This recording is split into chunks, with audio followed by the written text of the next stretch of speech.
guys, and this is what you're basically going to do when you load your new scene. You're going to go to File, Load, and there should be on the screen, and if not, I'll help you get there. There should be Finnian Workshop THU under the favorites, and Demo THU. And you're just going to select that with the right trigger and hit Load. And this is now a scene where I've already kind of imported some reference. I have kind of a base terrain sculpt that I've already made. It's very simple. But there's a couple pieces of reference here. And when I'm usually designing within a medium, I always make sure to have a lot of reference so that anything I'm designing is not just coming out of my head. I'm sure you guys all use reference when you're designing something, when you're painting something. So the great thing about medium is that it functions as a 360-degree, complete desk space that you can use for as many images as you want to import.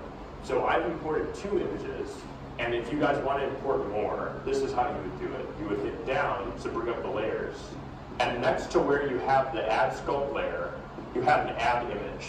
And this will, bring up a bunch of images that you can add. You basically just navigate to the image you want to add to your scene. You can scroll through and add anything. But for right now, I've already loaded 2 images just so that we have some reference to go on. And I'm going to start by making a couple brushes that'll help us build or design a new piece of architecture. So under a new layer, and we have base right here, I'm going to create a new sculpt layer.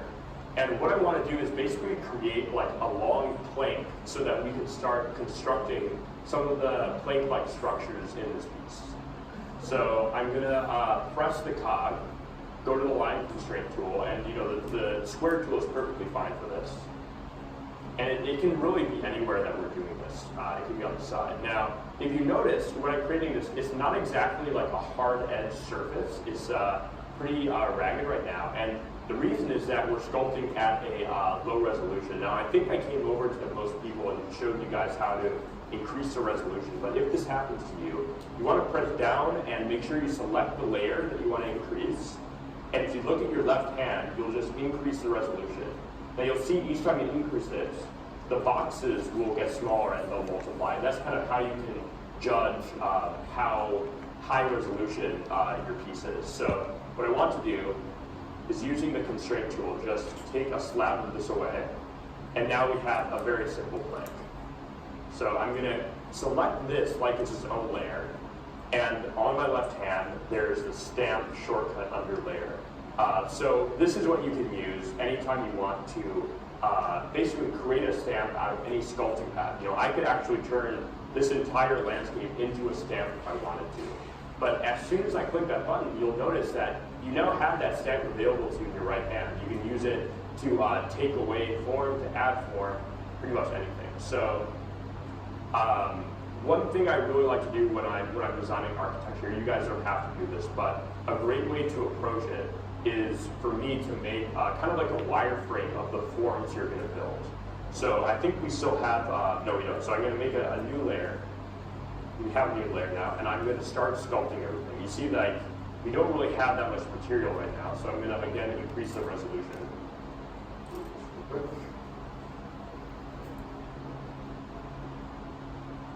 So now I think we should have enough resolution to start sculpting something. Yeah, we do. So I'm just going to kind of think about this as a wireframe for the larger forms. I'm not going to go too much into detail, but I'm just going to think about proportions. And now there's certain proportions that work better than others for the human brain. We like contrast of detail and large shapes to medium shapes. If there's any concept artists in here, and probably a lot of 3D designers will know this too, there's like a common theory of big, medium, small shape design, where if you have proportions that have one very large shape and then a couple medial shapes and then detail shapes, that will be a very pleasing and easy to understand proportion. So I'm going to go ahead and kind of try to construct some of those things now. And when you're designing your architecture on top of this landscape, try to think of one area that will be the focal point. In this case, I'm going to try to make this middle tower here the focal point of the composition. And I'm not saying that you guys have to use a reference. You don't actually have to, but it's basically just there to give you a little bit of inspiration if you want to. So I'm okay with having low-res geometry at this point. It's basically this is equivalent to a pencil or marker sketch. Then I'm thinking if we're going to have kind of like a shanty-like structure with a lot of poles coming off of it, I'm just going to be illustrating where those poles will fall. Maybe there's water at the bottom of here. Then again, if you guys have any questions about what I'm doing, please just shout it out. It's totally okay.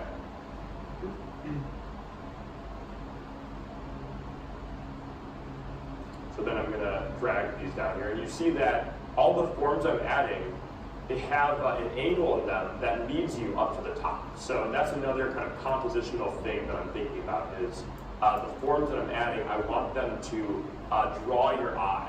So if I look at each of these pieces of architecture, they both have a focal point to them. This house, I would argue that the top left roof sticks out as a focal point.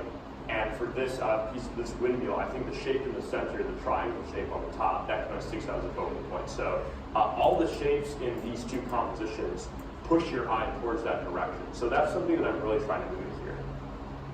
So as I'm planning out this composition, I'm just going to keep pushing some of these lines, and this piece of architecture is going to start at the bottom ground floor here, and then I want your eye to kind of follow all these ridges up to the top.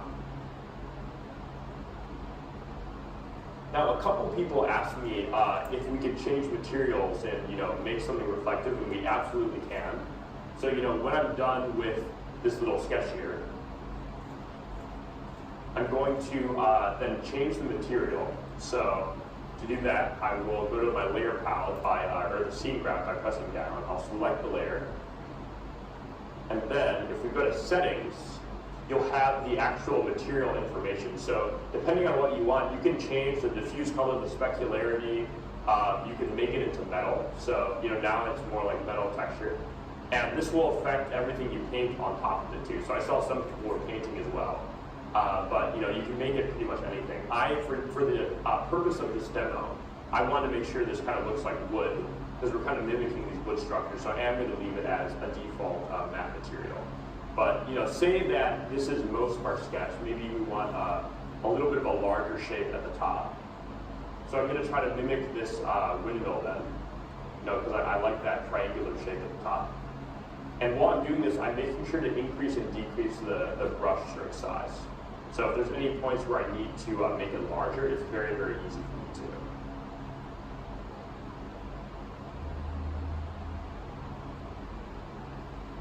All right, there we go.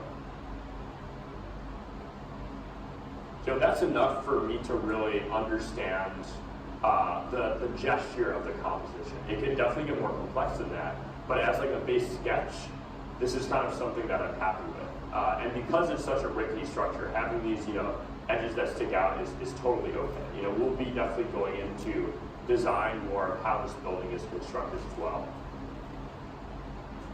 So if that's our sketch layer, what I'm actually going to do so that it's not white is I'm going to start painting. I remember some of you guys started painting, but to start this, we're basically going to go to where the move tool was earlier and press up on the pad and go to paint.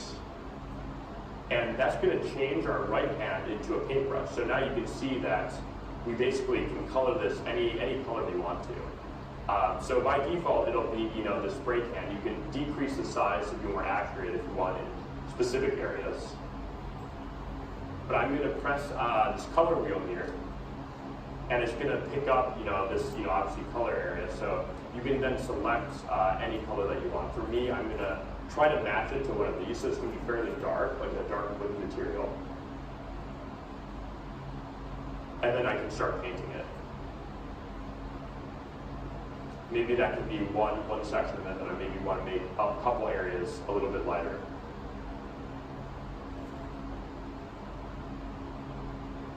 And by the way, another couple people were asking, you can export all this information later on. So all the colors will stick, and you can have as many layers as you want export. There we go.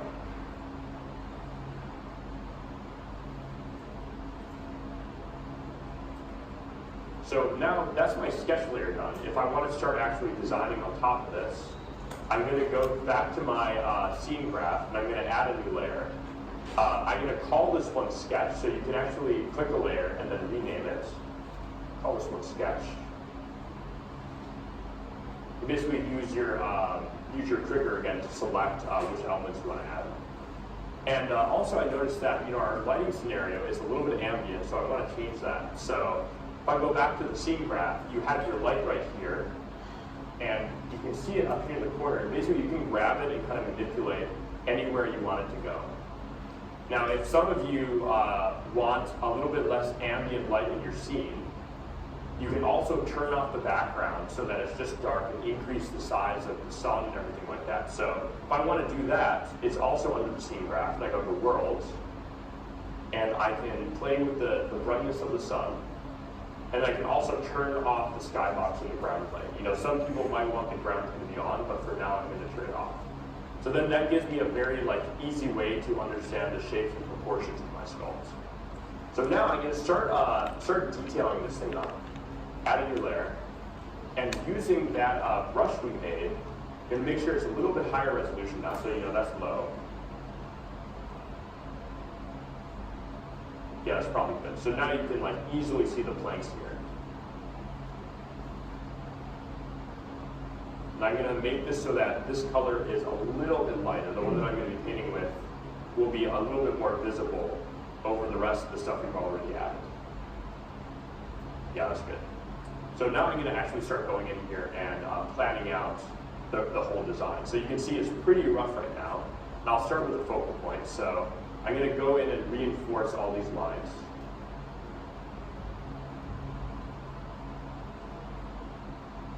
What I'm actually going to do is, to save time, I'm going to make another brush out of what I'm creating right now.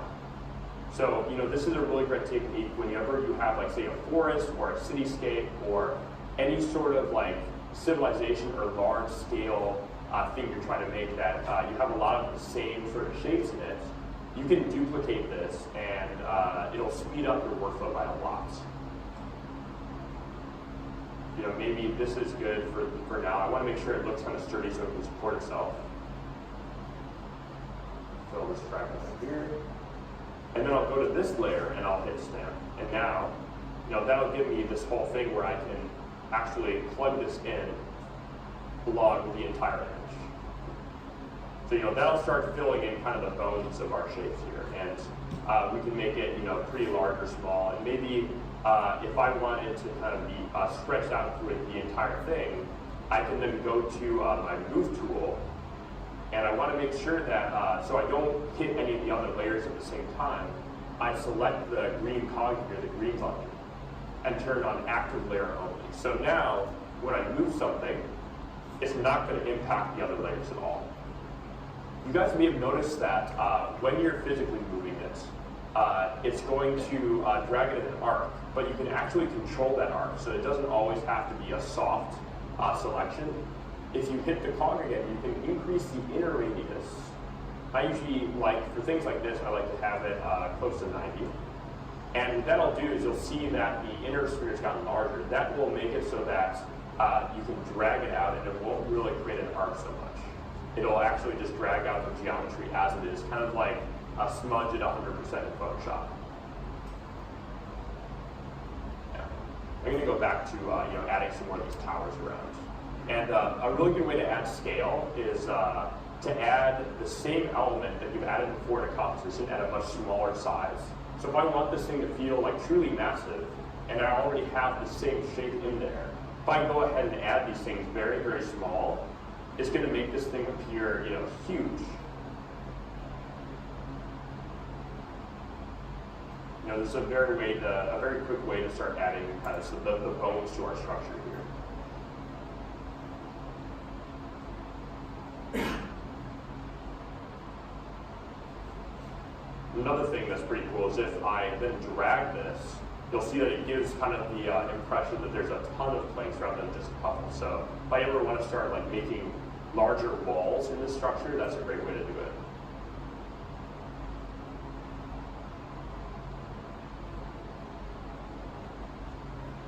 I'm planning for everybody at the end of today to at least have one finished sculpt. For now, I love it if you guys, when we're over with this demo, if you start working on this architecture piece, but if you guys want to later in the workshop jump on to something else, that's totally great too.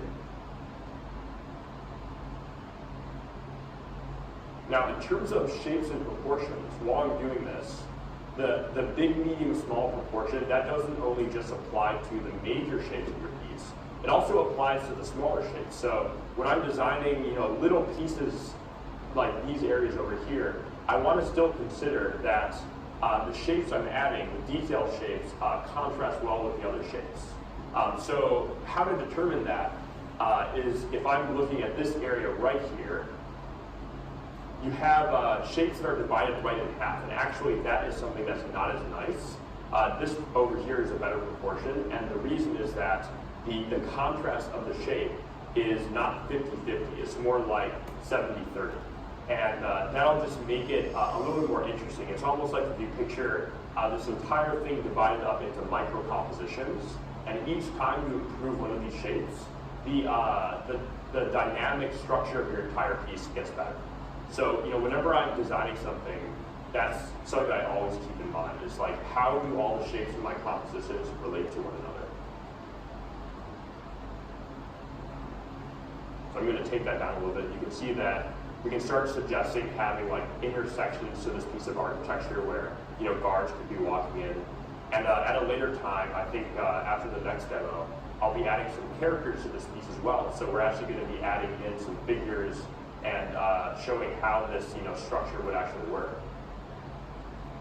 So this is kind of a good way to add different sections and different hallways. I'm just making sure that I have every part a little bit stronger than how it was before, a little bit more reinforced.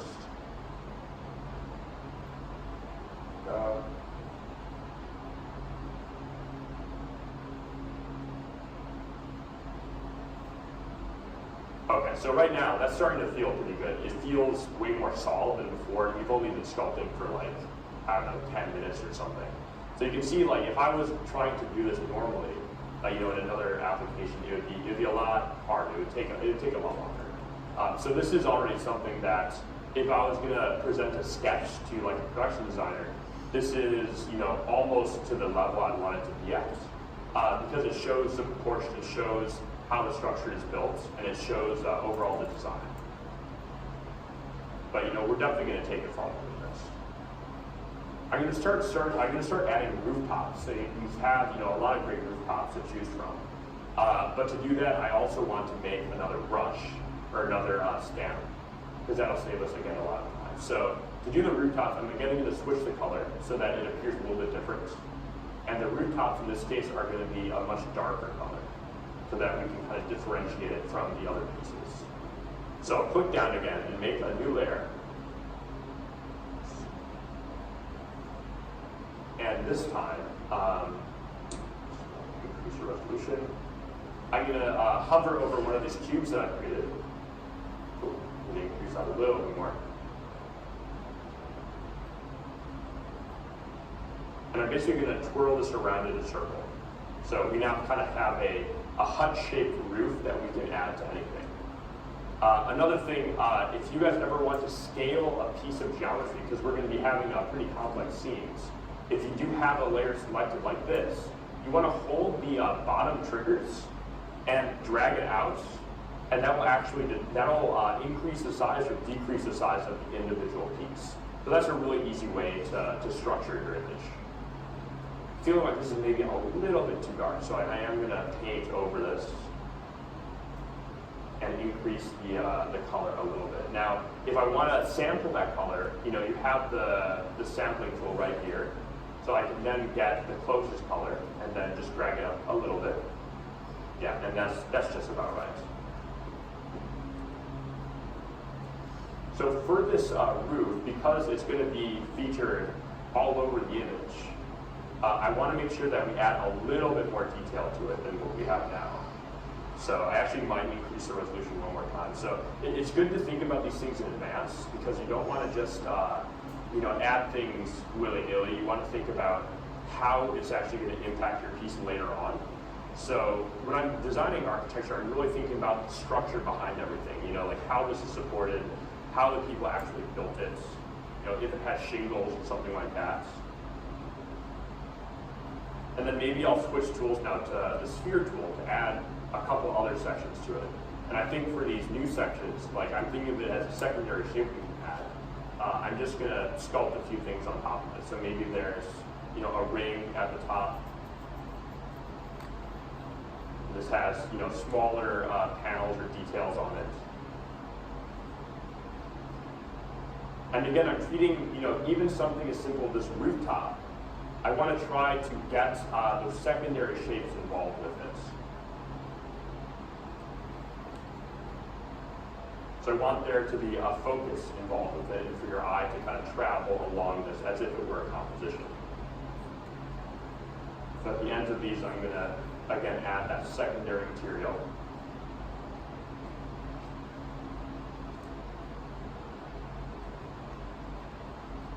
Okay, so that's kind of what I think is good in terms of detail for the rooftop. You might just to blend the colors a little bit more, because I think it's sticking out a bit too much. I'm just going to lightly brush over these. It's just a small opacity, so it's going to change it a little bit just so it stands out a tiny bit from the base color. So now we'll turn this into a stamp. And maybe I'm going to put this rooftop right here. So, you know, now we have this awesome thing that we can add over, you know, the entire image basically. And again, you want to be considerate of where you add these. So if I want the viewer to, in the end, focus towards the central structure here, that means that we want the most detail and most change in form to be in this location. So the highest contrast of shapes is going to occur here. You know, and don't be afraid to mix things up. You know, I'm going to drag a few down here and there. Maybe having some overhangs as well when we need them.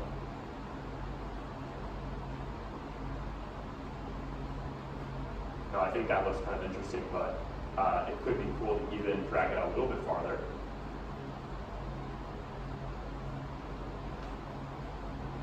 So that's another thing, just so you can kind of disguise the individual pieces. It's sometimes good to use the move tool to move them around.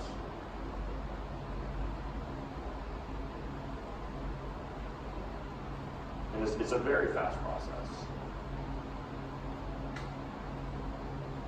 And I think when I start getting to the main spire here, I am going to do it on a new layer because I want to make sure that I have complete control over the individual pieces. I'm not really like messing up other parts of the sculpt while doing it.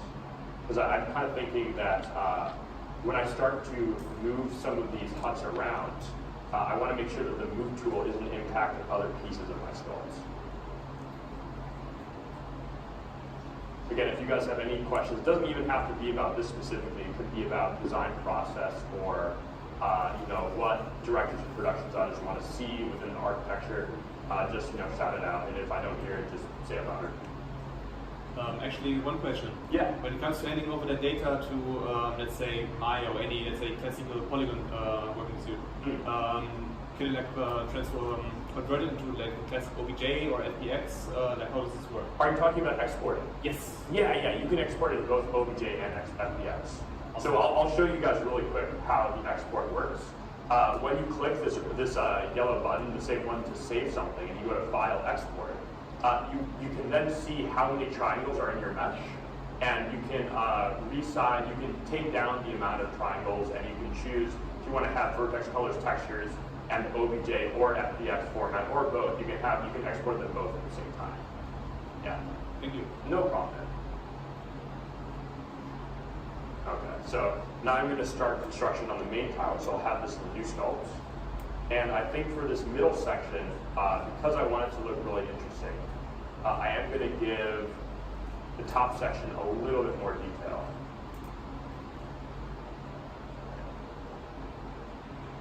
And I actually, because I do like our sketch layer being in there, but I think it interferes a little bit with certain parts of it. So I'm going to start subtracting some parts that I don't like as much. There's some parts that are cool, like I feel like these forms that are sticking out towards the sides, we can actually utilize those. But you know, some of the stuff under here is just a little bit too messy for our purposes right now.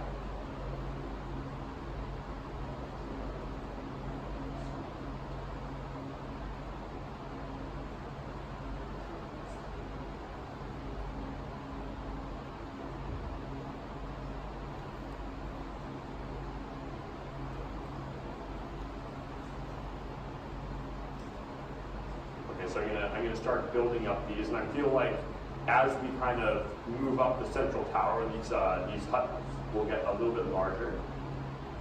And maybe they kind of cast overhangs over the other ones as well, which could be interesting.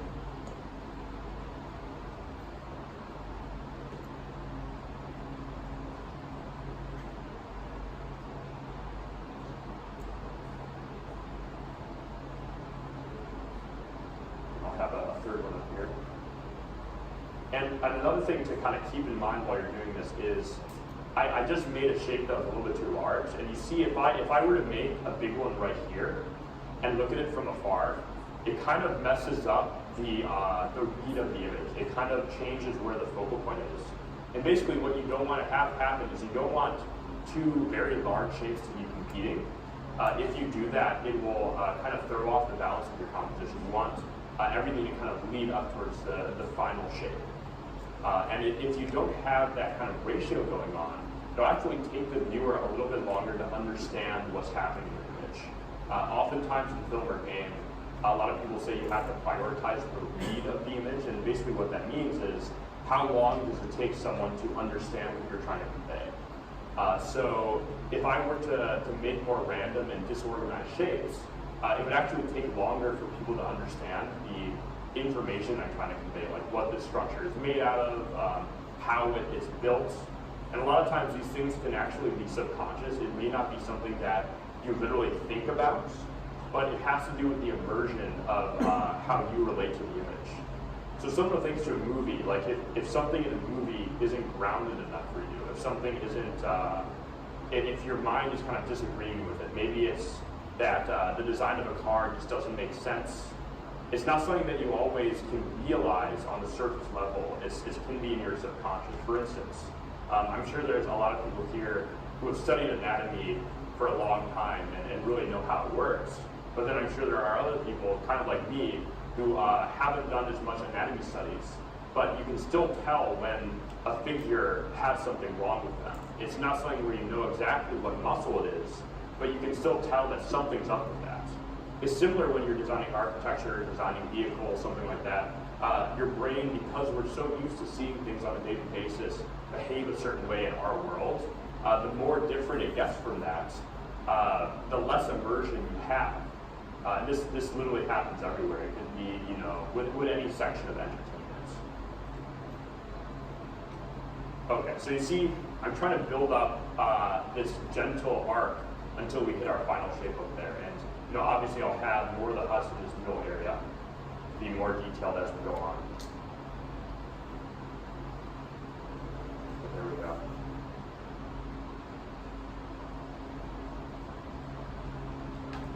I want to make sure that this side gets some stuff too.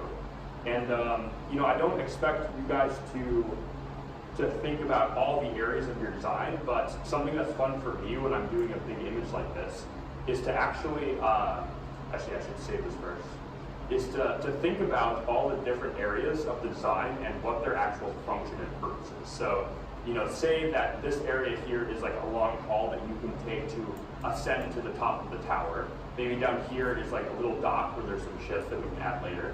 Over here, I was thinking this could be a construction area where they want to make a large crane to move packages from the bottom to the top. So what I'm actually going to do is make another new layer here and start sketching out what this crane could look like. And it's a fun way to add a little bit more purpose to your designs, because as you're thinking about who built this fort and why they're using it, it's actually really useful. Like the more functions you add, even if they're small things, it'll again kind of add up, and whoever's looking at your final image will feel the amount of attention to detail you added. Even if it's something that's subconscious, it'll be something that they kind of understand just by looking at it.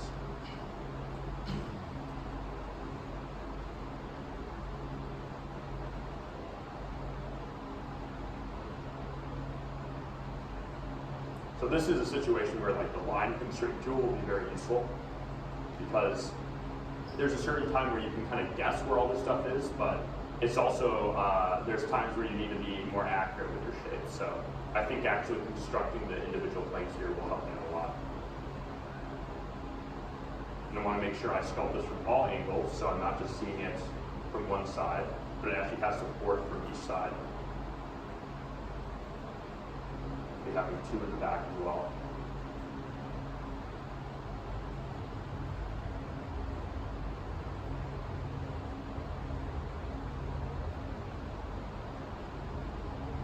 Okay, now I'm going to add the rope that it's using. So this can be much lighter material.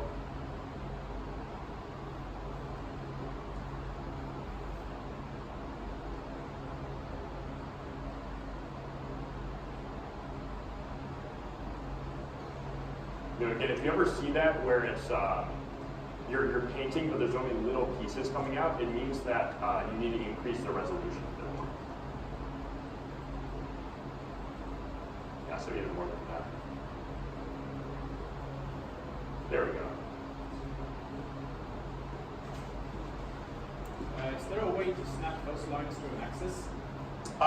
To an axis, yes, I believe there is. So let me just check. You can snap it to a plane, actually. So is this what you mean? Yeah, or if you say you wanted to do like a straight vertical line. Yes. Yeah. There's also grid snap. Oh yeah, thank you. Sorry, I forgot to mention that. Yes, I believe grid snap is up here. Yeah, so you actually have angle snap and grid snap. So with angle snap, you can actually select the angle for you to use. So 90 degrees. Oh, sorry, 1 second. Let's see, we're just scroll. I believe that's it.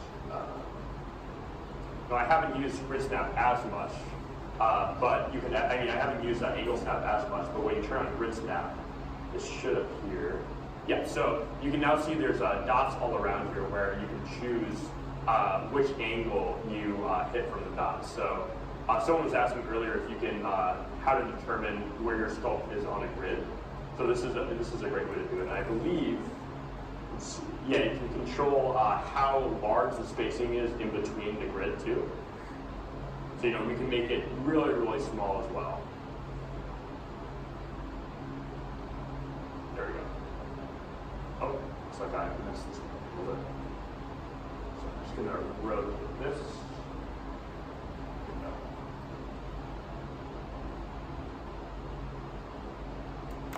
All right. So I will continue on with this in a bit, but for right now, I would love you guys to now load the scene and start going with the architecture. And to do that again, when you guys jump back in, you go to File, Load, and you should see the demo THU under the favorites. And if it's not there, I'll provide it for you. Thanks, guys.